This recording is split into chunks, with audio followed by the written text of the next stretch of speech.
తల్లిదండ్రులకు దూరంగా ఉంటూ ఉన్నత చదువులు చదువుతున్న విద్యార్థుల జీవితాలను హిడెన్ కెమెరాలు నాశనం చేస్తున్నాయి. ముఖ్యంగా హాస్టల్స్లో ఉండి చదువుకునే విద్యార్థినులకైతే ఇదో పెద్ద సమస్యగా మారింది. ఇప్పటికే కొన్ని కాలేజీ గర్ల్స్ హాస్టల్స్లో హిడెన్ కెమెరాలు పెట్టి అమ్మాయిల నగ్న వీడియోలు రికార్డ్ చేస్తున్న ఉదంతాలు కొన్ని బయటపడ్డాయి. అయితే ఇప్పుడు తాజాగా హైదరాబాద్లోని సిఎంఆర్ ఇంజనీరింగ్ కళాశాల గర్ల్స్ హాస్టల్లో జరిగిన ఘటన తీవ్ర కలకలం రేపుతోంది. హాస్టల్స్ బాత్రూమ్స్లో కెమెరాలు పెట్టారని విద్యార్థినులు ఆందోళన దిగారు. దీంతో అక్కడి పరిస్థితి ఉద్రిక్తంగా మారింది. మొత్తం 300 వీడియోలు తీశారని విద్యార్థులు చెప్తున్నారు. వీడియోల విషయంలో హాస్టల్లో పనిచేస్తున్న సిబ్బంది మీద ఎక్కువగా అనుమానాలు వ్యక్తమవుతున్నాయి.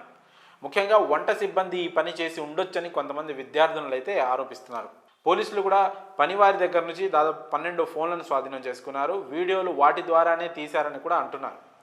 దాంతోపాటు మరో 5గురిని కూడా అదుపులోకి తీసుకున్నారు. అనుమానితులను పోలీసులు విచారిస్తున్నారు ప్రస్తుతానికి. కాలేజీ యాజమాన్యం కూడా దీనికి బాధ్యత వహించాలని, ఈ విషయంపై వెంటనే స్పందించి చర్యలు తీసుకోవాలని కూడా స్టూడెంట్స్ కోరుతున్నారు. అయితే దీనిలో మరో రకంగా కూడా కొన్ని వార్తలు వినిపిస్తున్నాయి. నిందితుల దగ్గర అమ్మాయిలకు సంబంధించిన 300 ప్రైవేట్ వీడియోలు ఉన్నట్లు అనుమానిస్తున్నారు. అంతేకాదు కాలేజీ యాజమాన్యానికి ఈ విషయం తెలుసని కావాలని గోప్యంగా ఉంచుతాననే ఆరోపణలు కూడా వినిపిస్తున్నాయి. సదరు వీడియోలతో విద్యార్థినులను బ్లాక్మెయిల్ చేసిన విషయం బయటకు రాకుండా చూసినట్లు కూడా ఆరోపణలు ఉన్నాయి. డిసెంబర్లో ఉత్తరప్రదేశ్లో ఇలాంటి ఘటన ఒకటి జరిగింది. ఓ పాఠశాల డైరెక్టరే ఏకంగా టీచర్లు వినియోగించే బాత్రూంలో స్పై కెమెరాను ఉంచిన ఘటన వెలుగులోకి వచ్చింది.